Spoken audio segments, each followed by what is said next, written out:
Hello everyone, मैं हूं रूपेश और स्वागत है आपका इन्वेंटर्स के ऑफिशियल यूट्यूब चैनल पे।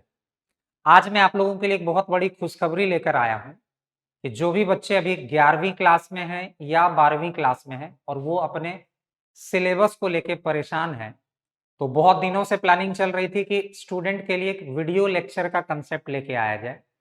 नॉर्मली हम लोग रात के 9 बजे आज का सवाल सीरीज लेकर आते हैं। उसमें हम लोग क्या करते हैं, कई बार क्वेश्चन करते हैं, कई बार कोई पर्टिकुलर टॉपिक करते हैं, तो उसमें हर एक स्टूडेंट्स का रिक्वायरमेंट पूरा नहीं हो पाता है। तो हम लोगों ने तय किया कि क्यों नहीं बच्चों को बिल्कुल उसी सीक्वेंस में जैसे क्लास में पढ़ाते हैं, उसी सीक्वेंस में उनको कंटेंट दिया जाए। तो मैं मैथमेटिक्स फैकल्टी हूं। आज मैं आपसे डिस्कस करने वाला हूं कि जो मैथमेटिक्स का सिलेबस होगा उसका फ्लो क्या होगा, कैसे हम क्लास में पढ़ाएंगे और चैप्टर का सीक्वेंस क्या होगा। अगर चैप्टर का सीक्वेंस आपको समझ में आ जाएगा तो उस सीक्वेंस में हम लोग क्लास में पढ़ेंगे कैसे। तो शुरुआत करते हैं बिना समय गवाए।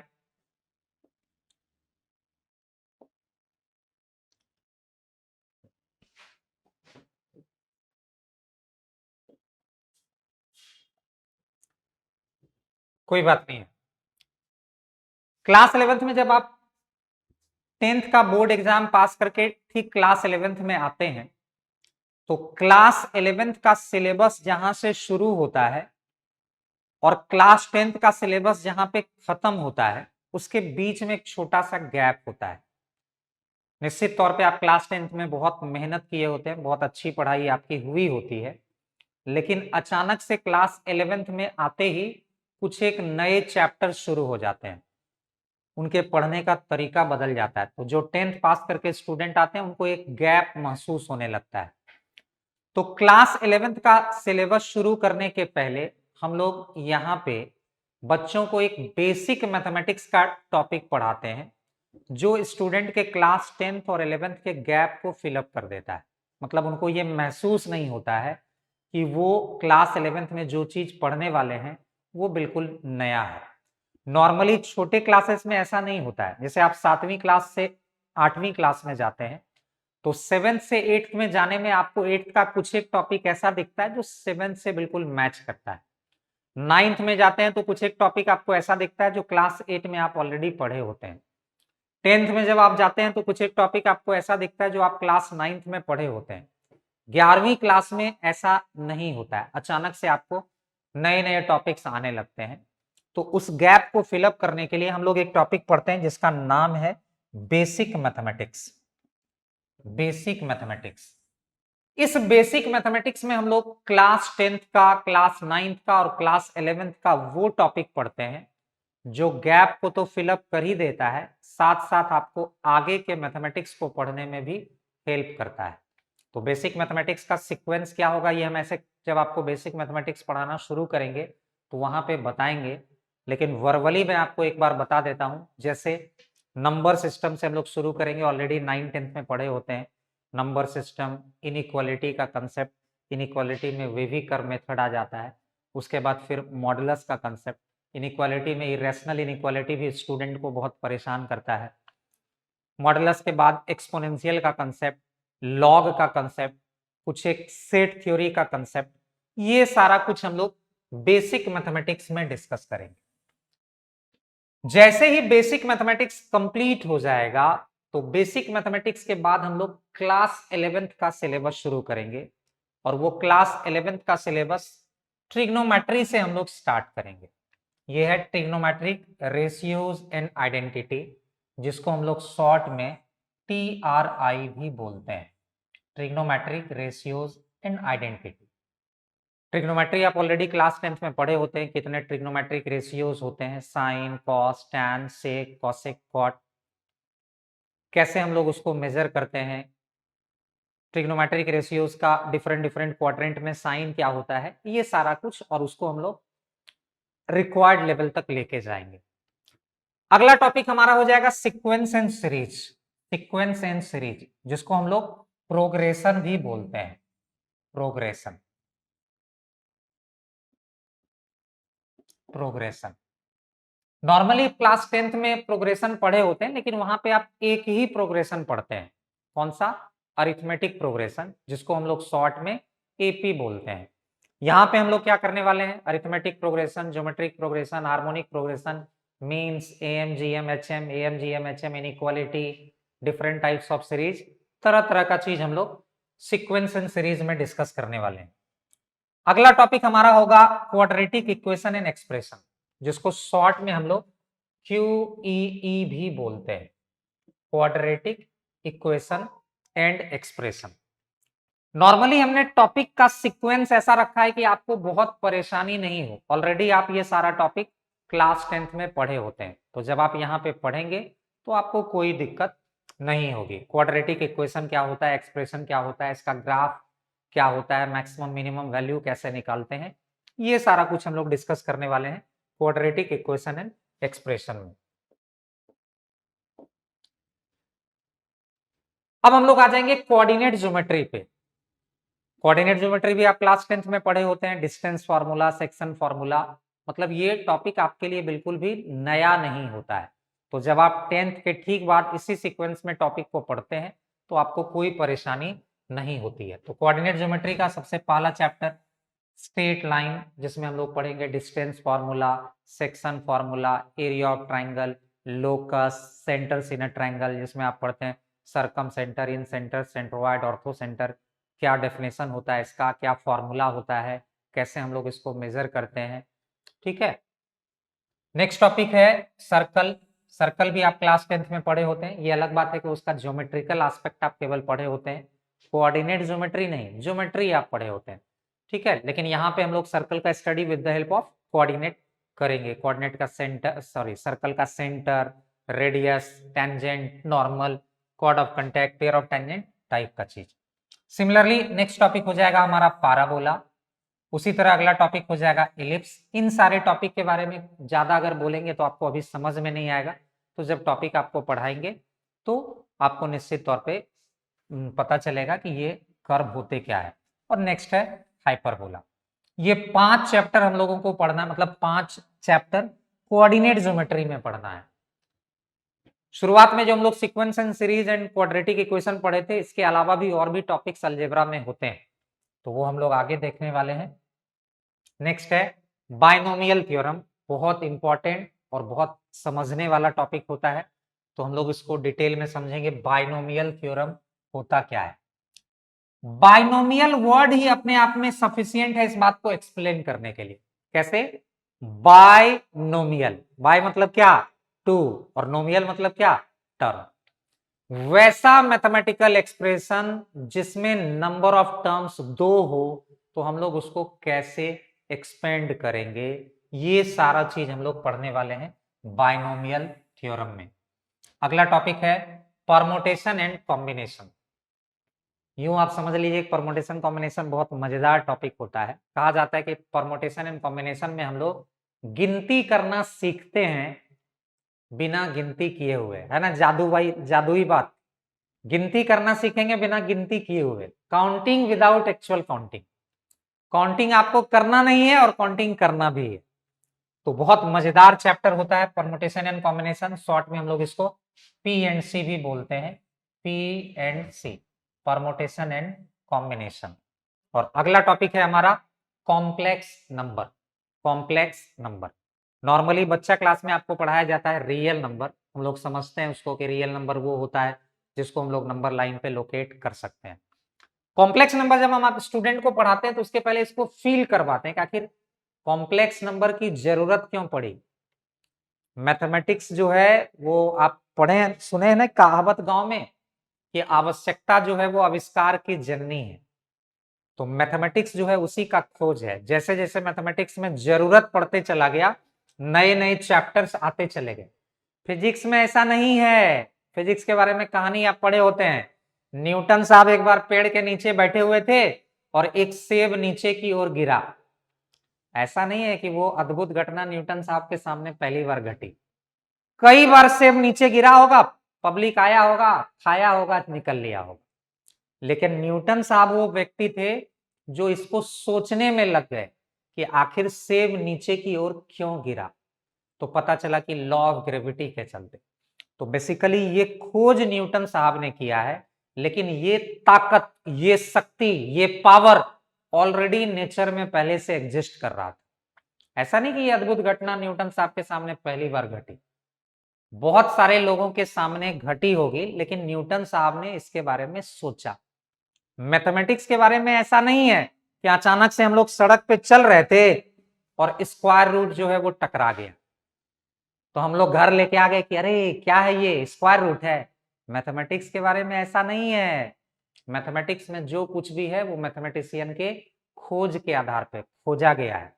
तो जैसे कॉम्प्लेक्स नंबर की आखिर जरूरत क्यों पड़ी, क्या रिक्वायरमेंट है कॉम्प्लेक्स नंबर का, तो कहा जाता है कि जैसे मान लीजिए कोई रियल नंबर है 4, और अगर हम आपसे पूछें कि इस 4 रियल नंबर का स्क्वायर रूट क्या होगा, बता सकते हैं आप क्या होगा स्क्वायर रूट? निश्चित तौर पे आप सबों को मालूम होगा, ये जो सिंबल है ये पॉजिटिव स्क्वायर रूट का है, यानी कि इसका जो आउटकम्स होगा वो केवल पॉजिटिव होगा। तो 4 का स्क्वायर रूट और कुछ नहीं होगा बल्कि ये 2 के बराबर होगा। अगर मैं आपसे पूछूं कि ये 4 का स्क्वायर रूट 2 के बराबर कैसे हुआ, तो बहुत आसानी से बता देंगे कि अच्छा 4 का स्क्वायर रूट मतलब 4 का पावर हाफ, और 4 का पावर हाफ मतलब 4 को लिख देंगे 2 का स्क्वायर और इसका पावर 1/2। ये 2 और ये 2 कैंसिल हो जाएगा, ये 2 के बराबर हो जाएगा। लेकिन सिमिलरली अगर मैं आपसे पूछूं कि -4 का स्क्वायर रूट क्या होगा, तो क्या आप बता सकते हैं इसी स्टाइल में कि -4 का स्क्वायर रूट क्या होगा? तो -4 को आप लिख देंगे -4 का पावर 1/2, -4 के स्क्वायर रूट को। अब आप लिखना चाहेंगे -4 को कौन से फॉर्म में? स्क्वायर के फॉर्म। क्या आप -4 को स्क्वायर के फॉर्म में लिख सकते हैं? नहीं, क्योंकि हम लोग जानते हैं दुनिया में कोई ऐसा रियल नंबर नहीं होता है जिसका स्क्वायर नेगेटिव होता हो।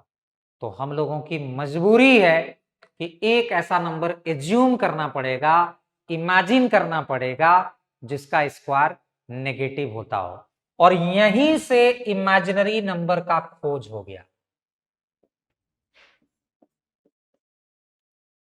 कैसे? तो नंबर को इमेजिन करना पड़ा।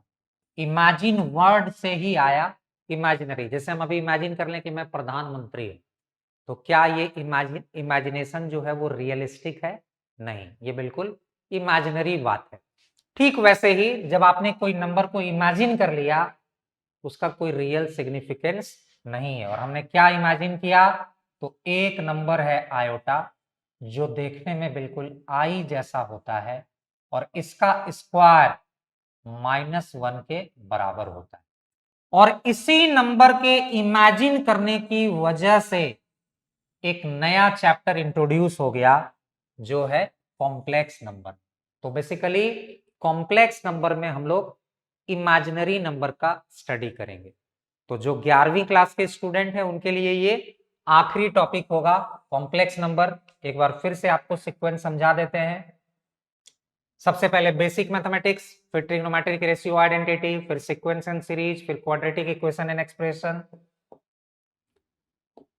उसके बाद फिर straight line, circle, parabola, ellipse, hyperbola, ये कंप्लीट हो गया कोऑर्डिनेट ज्योमेट्री। उसके बाद फिर हो जाएगा binomial theorem, permutation, combination and complex. ये कंप्लीट हो गया 11th का चैप्टर। अब हम लोग आ जाते हैं क्लास 12th में। क्लास 12th में क्या सीक्वेंस होगा हमारा? सबसे पहले रिलेशन एंड फंक्शन।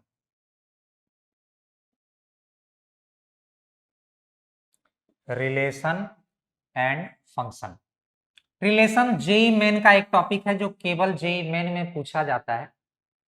रिलेशन क्या होता है, नंबर ऑफ रिलेशन क्या होता है, इसको रिप्रेजेंट कैसे करेंगे, ये सारा कुछ हम लोग रिलेशन में पढ़ेंगे।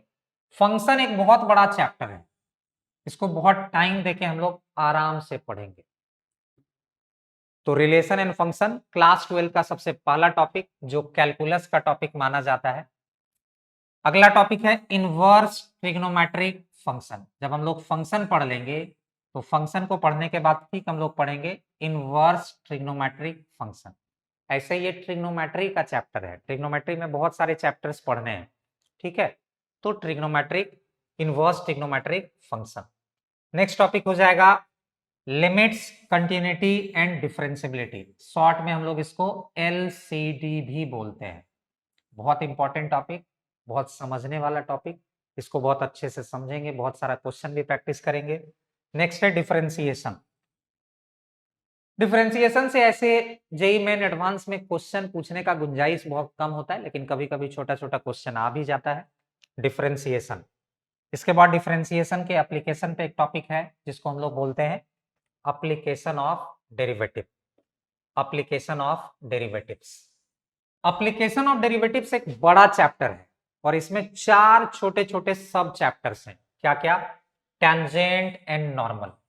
आपको मालूम होगा टेंजेंट एंड नॉर्मल को हम लोग geometrical meaning, geometrical meaning of dy by dx भी बोलते हैं। बेसिकली ये dy बाय dx यानी differentiation of y with respect to x का ज्योमेट्रिकल मीनिंग है जो टेंजेंट एंड नॉर्मल होता है। तो एप्लीकेशन ऑफ डेरिवेटिव का ये सबसे पहला सब टॉपिक। नेक्स्ट है dy by dx as a rate measurer. dy by dx का इस्तेमाल हम लोग रेट मेजरर की तरह कैसे करते हैं। नेक्स्ट है रोल्स थ्योरम या रोल्स थ्योरम, और दूसरा लेग्रांजेज मीन वैल्यू थ्योरम। बहुत बड़ा नाम है तो इसको हम लोग शॉर्ट में बोलते हैं LMVT। शॉर्ट में बोलते हैं LMVT, लेग्रांजेज मीन वैल्यू थ्योरम। बहुत अच्छा टॉपिक है, बहुत मजेदार है, समझने लायक है। और एप्लीकेशन ऑफ डेरिवेटिव का सबसे आखिर में टॉपिक है मैक्सिमा एंड मिनिमा। किसी भी फंक्शन का मैक्सिमम मिनिमम वैल्यू कैसे हम लोग निकालेंगे। और नेक्स्ट है monotonicity of function. Monotonicity of function, कोई भी function monotonic word mathematical word नहीं है, हम लोग बातचीत में भी यूज करते हैं, याद करो। लाइफ बड़ा मोनोटोनस है, मतलब एक जैसा है, नया इसमें कुछ भी नहीं। तो बेसिकली फंक्शन का नेचर जब एक जैसा हो जाए, लाइक आइदर इंक्रीजिंग और डिक्रीजिंग, तो वैसे फंक्शन को हम लोग क्या बोलते हैं? Monotonic function. तो वो डिटेल स्टडी हम लोग करेंगे मोनोटोनिसिटी ऑफ फंक्शन में। ये पढ़ने के बाद कैलकुलस का बेसिकली 2 पार्ट है, एक को बोलते हैं हम लोग डिफरेंशियल कैलकुलस और दूसरे को बोलते हैं इंटीग्रल कैलकुलस। तो ये कंप्लीट होने के बाद डिफरेंशियल कैलकुलस हमारा कंप्लीट हो जाएगा। तब फिर हम लोग किस में जाएंगे? इंटीग्रल कैलकुलस में। इंटीग्रल कैलकुलस में टोटल 4 चैप्टर हम लोगों को पढ़ना है। Indefinite integral, definite integral, area enclosed by curve और differential equation. Area enclosed by curve और डिफरेंशियल इक्वेशन, ये 4 चैप्टर जब हम लोग पढ़ लेंगे तो हमारा कैलकुलस जो है वो कंप्लीट हो जाएगा। दोनों पार्ट, डिफरेंशियल कैलकुलस और इंटीग्रल कैलकुलस।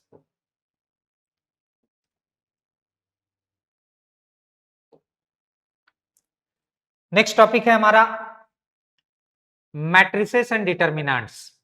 नाम आपका सुना हुआ होगा, जो स्टूडेंट क्लास 12th में होंगे उनको पता होगा मैट्रिसेस एंड डिटर्मिनेंट। उसके बाद अगला चैप्टर है सॉल्यूशन ऑफ ट्राइंगल, जिसको हम लोग शॉर्ट में बोलते हैं SOT। ये भी ऐसे ट्रिग्नोमेट्री का चैप्टर है लेकिन क्लास 12th में पढ़ना है। नेक्स्ट है वेक्टर। वेक्टर आप ऐसे फिजिक्स में भी पढ़े होते हैं।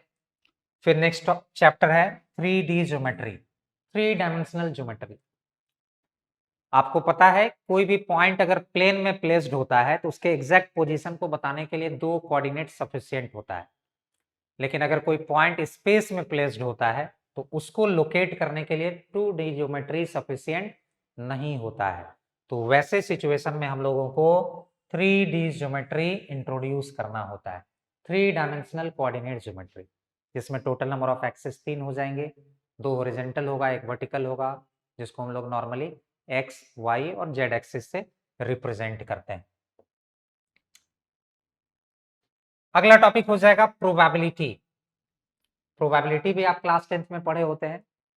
प्रोबेबिलिटी मैथमेटिक्स का एक ऐसा ब्रांच है जिसके बारे में कहा जाता है कि किसी भी इवेंट को मैथमेटिकली एक्सप्रेस करते हैं। अभी आपको पता है वर्ल्ड कप का जमाना है, अभी वर्ल्ड कप चल रहा है, आप देखे होंगे इसमें बहुत सारे स्टैटिस्टिक्स आपको दिखते होंगे। कई बार आपको इस तरह का चीज भी मिलेगा कि विराट कोहली 23 अक्टूबर वाले मैच में नॉट आउट रहता है, ये भी एक तरह का स्टैटिस्टिक्स है। तो प्रोबेबिलिटी कहता है कि किसी भी इवेंट को मैथमेटिकली एक्सप्रेस करना। हालांकि ये जरूरी नहीं है कि सही हो जाए। किसी खिलाड़ी के या किसी टीम के मैच जीतने का प्रोबेबिलिटी ज्यादा है, इसका मतलब इस बात की गारंटी नहीं है कि वो मैच जीत ही जाएगा। मान लीजिए किसी पर्टिकुलर ग्राउंड पे अभी तक टोटल 10 मैच हुआ है, उसमें 7 मैच वो टीम जीती है जो टॉस जीती है। इसका मतलब ये नहीं है कि 11वां मैच होगा तो वही टीम मैच जीत जाएगी जो टॉस जीती है, जरूरी नहीं है। लेकिन अगर मैथमेटिक्स से हम लोग उसको एक्सप्रेस करेंगे तो उस ग्राउंड पे टॉस जीतने वाले टीम के मैच जीतने का प्रोबेबिलिटी ज्यादा है। तो कहा जाता है कि प्रोबेबिलिटी किसी भी इवेंट को मैथमेटिकली एक्सप्रेस करता है। और दो और जेईई मेन का टॉपिक है स्टैटिस्टिक्स एंड मैथमेटिकल रीजनिंग। इसमें से भी क्वेश्चन जेईई मेन में आता ही है, तो इसको भी हम लोग बहुत अच्छे से पढ़ेंगे। तो मतलब मैं आपको ये बता दूं कि ये क्लास आपके जीवन को बदलने वाला क्लास होने वाला है। तो आपका कोई भी ऐसा दोस्त जो 11th या क्लास 12th में है, तो उनसे जरूर आप ये इंफॉर्मेशन साझा कर लीजिए और उनको ये बता दीजिए कि अगर अभी भी वो चैनल को सब्सक्राइब नहीं किए हैं तो इस तरह के इंपॉर्टेंट इंफॉर्मेशन के लिए चैनल को जल्दी से जरूर सब्सक्राइब कर लें। अब आपके लिए जानना यह बेहद जरूरी है कि क्लास में जो पढ़ाया जाएगा आखिर उसमें कंटेंट किस तरह से दिया जाएगा, मतलब क्लास में पढ़ाने की स्ट्रैटेजी क्या होगी। सबसे पहले हम आपको डिटेल थ्योरी पढ़ाएंगे। कोई भी चैप्टर का निश्चित तौर पे चैलेंजिंग काम है, ठीक है, लेकिन फिर भी हम करेंगे, उस चैलेंज को हमने एक्सेप्ट किया है।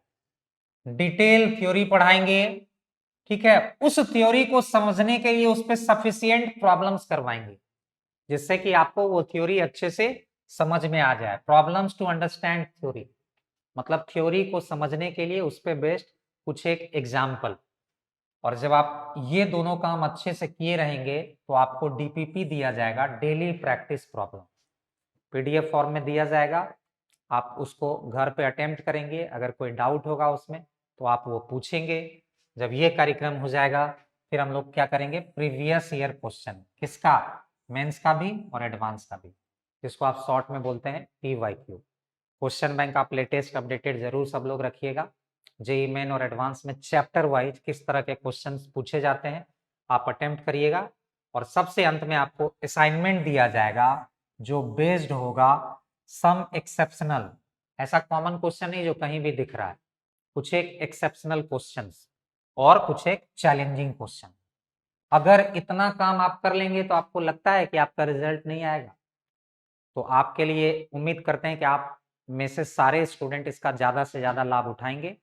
तो आने वाले समय में जैसे ही अगले क्लास में हम हाजिर होंगे तो बेसिक मैथमेटिक्स से हम लोग शुरू करेंगे, फिर हम आपको उसमें बताएंगे कि बेसिक मैथमेटिक्स का हमारा फ्लो क्या होगा और कैसे पढ़ेंगे। तो मेरा निवेदन आपसे ये होगा कि आप चाहे किसी भी क्लास में, अगर आपके कोई भी जानने वाले 11वीं या 12वीं क्लास में है, क्लास 11th में या क्लास 12th में है, तो उनको इसका ज्यादा से ज्यादा लाभ मिले, उन तक ये इंफॉर्मेशन जरूर आप साझा कर लीजिएगा और इसका इस क्लास का मैक्सिमम